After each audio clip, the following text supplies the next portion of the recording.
JD team Yadamma ఉన్న ఆశ్రమానికి వెళ్ళి అంతా సోదా చేస్తూ ఉంటారు. అక్కడ డ్రగ్స్ బిజినెస్ జరుగుతుందని తెలుసుకుంటారు. ఆ తర్వాత కొద్దిసేపటికే వాళ్ళలో కొంతమంది వచ్చి యాదమ్మకి ఇక్కడ ఎవరో బయట వాళ్ళు వచ్చారని అనుమానంగా ఉందని చెప్తాడు.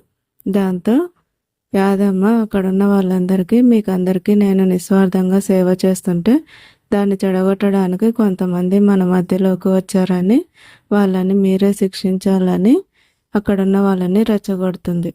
ఎవరు వాళ్ళు అని అడిగితే జేడీ వాళ్ళని చూపిస్తూ ఉంటుంది. అక్కడున్న మూర్ఖుల నుంచి జేడీ టీం ఎలా తప్పించుకుంటుంది? ఆల్రెడీ కొంతమందిని కిడ్నాప్ చేశారు, టార్చర్ పెడుతున్నారు. వాళ్ళని ఎలా కాపాడగలుగుతుంది? ఇప్పుడు జేడీ దొరికిపోయింది. ఆశ్రమంలోనే ఉన్న కేడీ ఎక్కడికి వెళ్ళిపోయాడు? జేడీ వాళ్ళు ఇక్కడ ఇరుక్కుపోయారని తెలుసుకుంటాడా? జేడీని వాళ్ళ టీంని కాపాడుకుంటాడా?